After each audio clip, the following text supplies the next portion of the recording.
about reparations from those who had colonized us.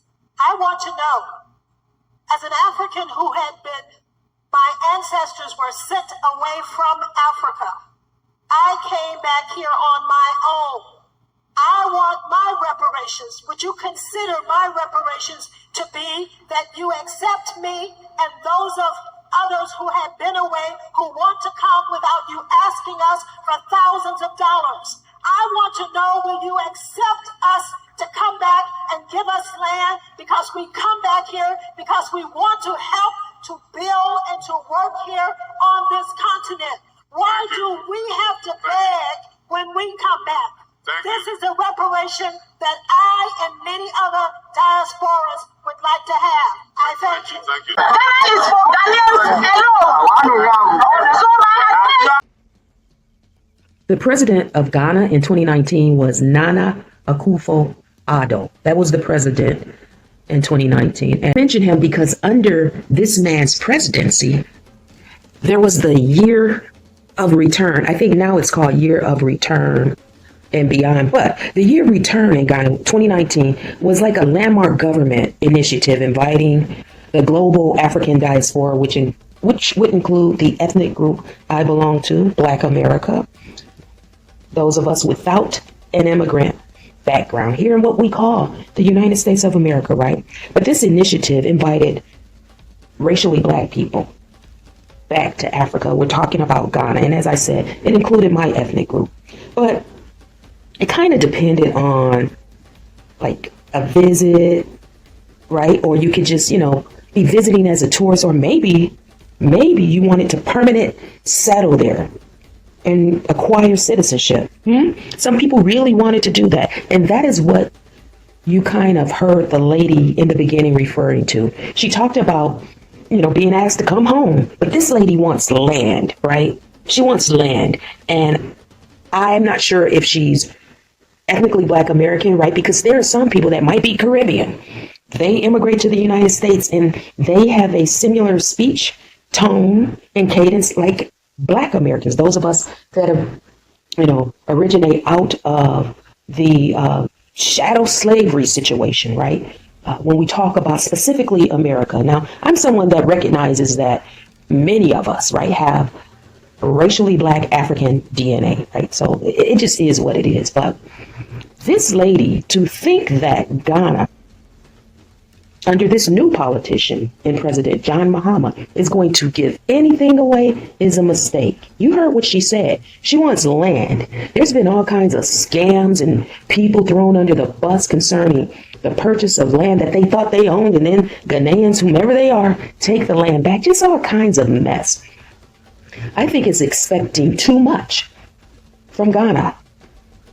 We've got to remember that President John Mahama is a politician, right? And the gig is up concerning the year of return. That's not to say that some wealthy Black American celebrities, and maybe some not so known, maybe just Black Americans that we don't know, right, have gained citizenship in Ghana. That's not to say that, but there is no soft landing pad for you, right? You've got to have steady income or your own money or wealth. They're not giving you anything. They want your money, right? This lady talked about the thousands of dollars. I would say if you don't have the thousands of dollars, don't go to that place other than just to visit if you do that, right? I think that Ghana has used what was in the past concerning some of our people, the yearning for an African connection, against them, right? I don't think it was ever really genuine. I do think that it was mostly a money-making scheme for tourism, right?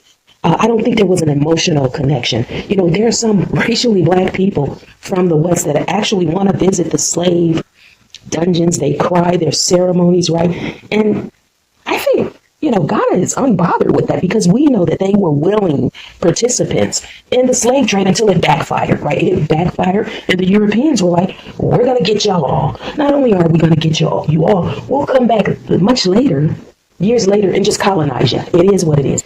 And the West still has its foot on African nations. I would say the exception of an African nation doing better independently would be Burkina Faso, right? Let's say Mali and Niger. That is an alliance. They're working together, and they better keep their borders locked. Once they've advanced themselves, they better make sure that the rest of the Africans don't flood in there, because they'll be saying, but we supported you. We wanted you to do well. Let us in there, right? Because Burkina Faso is building, right? And I'm not saying Niger and Mali aren't building, but Ibrahim Traore stands out.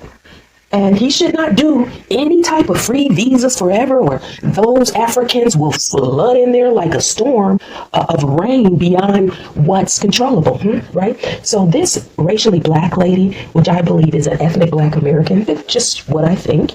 I don't think she's like a Caribbean that immigrated to America and sounds like us, although that does happen, right? She is wishful thinking to believe that Ghana, that country, is going to create a soft landing pad, that they're going to give any land away to people that have returned, right? And it's so awful. I wouldn't give any person from Africa that has dual citizenship or the ability to flee with your money, any type of money to invest over there, right? Unless you have enough money that you don't mind losing if that should happen, right? But I feel badly for this lady. I'm not opposed to visiting these countries. I'm not even opposed to someone getting citizenship if they really want it. But you've got to be solid with your own finances, right? And you have to be really strategic, I think. And I'm not sure that there's any answer to working with those Africans over there in Ghana in a way that creates a better landing pad. Just my thoughts, Social Nurse.